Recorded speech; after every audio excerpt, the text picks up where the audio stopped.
C'est à la demande de mon public senior que m'est venue l'idée de vous présenter les funérailles modernes, terrestres et stellaires. C'est également à la suite de mes conversations avec les pléiadiens tégétiens, notamment Zen, où j'ai pris conscience des grandes différences entre leurs rituels funéraires et les nôtres. Mes ressources tégétiennes sont Zen. Ces conversations ont eu lieu début 2017 dans un travail minutieux de compilation des 12 lignées extraterrestres qui étaient alors membres de la Fédération galactique, puis ensuite avec Svarupa Priyananda, la Svaru numéro 2, toujours la même année. Généralement, lorsque l'on pense à la mort, on s'imagine une séparation définitive, une rupture totale et le vide laissé par la personne qui nous a quittés. Mais en considérant l'histoire, à toutes les époques et dans toutes les cultures, la mort a toujours été perçue non comme une fin en soi, mais comme un processus de passage vers un récit beaucoup plus vaste, voire des réincarnations. Aujourd'hui, dans notre monde confronté à des crises successives, sanitaires, écologiques, technologiques et spirituelles, la question de notre dernière demeure, où nous nous posons avant de continuer vers d'autres cieux, prend une dimension nouvelle. Mourir n'est plus seulement un destin biologique, c'est un véritable choix conscient, la dernière affirmation de soi que l'on peut poser d'une manière réfléchie, et un acte écologique ou artistique. Dans cet atelier, nous allons explorer les multiples façons dont les humains et nos voisins de l'espace construisent leur dernière demeure et transforment la finitude en continuité. Commençons par les Humitas, les rites funéraires chez eux où la mort n'est pas laissée au hasard. Elle est planifiée et intégrée dans un système collectif où l'individu et la communauté sont liés par une intelligence artificielle supérieure, l'IA planétaire. Cette IA n'est pas une machine froide, mais une entité qui calcule, anticipe et propose le moment le plus juste que chaque personne quitte son monde. Elle prend en compte l'état de santé, l'équilibre social, les besoins de la communauté et même les cycles cosmiques. Lorsque ce moment arrive, une cérémonie est organisée. Les proches se rassemblent, non pas dans la tristesse, mais dans une atmosphère de reconnaissance et de continuité. L'individu qui va partir est célébré, honoré et accompagné.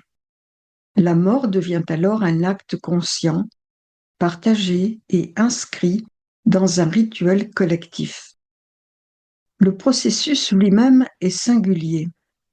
Au moment précis de la mort, le corps est pulvérisé en hélium. Cette transformation radicale n'est pas perçue comme une destruction, mais comme une sublimation.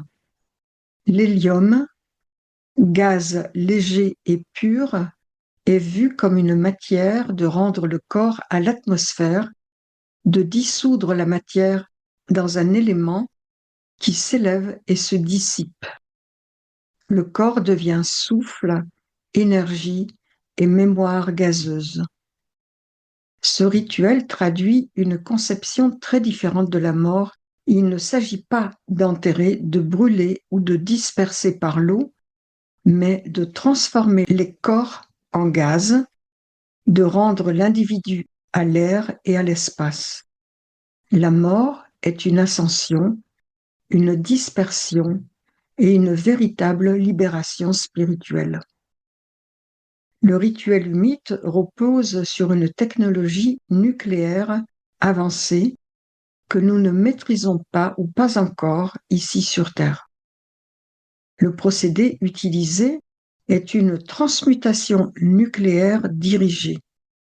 Le corps est exposé à un champ de plasma ou de rayonnement à haute énergie qui désintègre la matière organique jusqu'à ses constituants élémentaires, c'est-à-dire les protons, les neutrons, les électrons, jusqu'au niveau subatomique. Ensuite, il y a une recombinaison. Les particules subatomiques sont ensuite réassemblées en noyau d'hélium, un gaz stable, noble et léger. Le résultat, c'est que le corps est transformé en hélium qui s'élève et se disperse dans l'atmosphère. La mort est alors une sublimation gazeuse par opposition aux pratiques terrestres qui transforment les corps en cendres, en liquide ou en compost. Chez les arcturiens, Diazeliantiplex, commençons par la reproduction qui est un processus également singulier chez eux, profondément lié à la continuité de la mémoire biologique et spirituelle. Contrairement aux humains, ils ne connaissent pas la gestation interne prolongée. Lorsqu'un fœtus atteint un certain stade de développement, il est dégurgité par la bouche par le parent et vient se loger dans une poche ventrale comparable à celle des kangourous, des wallabies ou des koalas, appelée un marsupium. C'est la raison pour laquelle les arcturiens font partie de la catégorie extraterrestre des marsupiaux. Cette poche est équipée d'une mamelle chez eux et elle sert à protéger et nourrir le petit après sa naissance. Durant cette phase, le petit grandit à l'abri, nourri et protégé, mais déjà relié à son parent par un cordon ombilical. La conscience, la mémoire, l'expérience et la vitalité du parent se transfèrent progressivement chez l'enfant. L'enfant redevient le parent.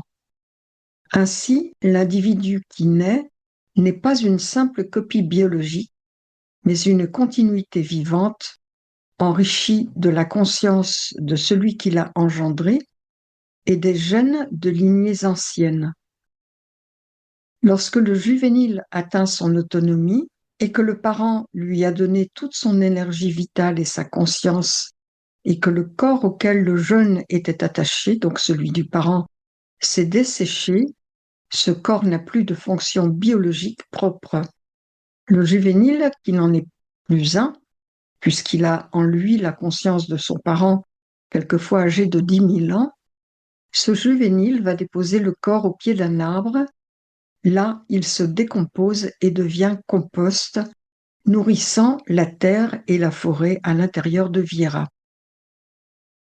Ce rituel n'est pas perçu comme une disparition tragique, mais comme une offrande. Le corps retourne à la nature, enrichit le sol et l'arbre devient le gardien de cette mémoire. Chaque génération naît de la précédente, non seulement par l'ADN et la conscience, mais aussi par la matière rendue à l'écosystème. La mort est ainsi intégrée dans le cycle de la vie comme une étape nécessaire de la transmission.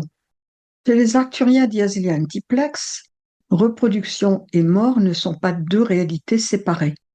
Elles forment un continuum. Donner naissance, c'est déjà préparer le passage vers d'autres générations. Mourir, c'est nourrir la génération suivante et inscrire sa mémoire dans la forêt vivante. Vous voyez ici une conception radicalement différente de la nôtre. La mémoire biologique et spirituelle ne s'arrête pas au corps, elle se prolonge dans l'enfant, dans l'arbre, dans le sol, dans l'écosystème tout entier.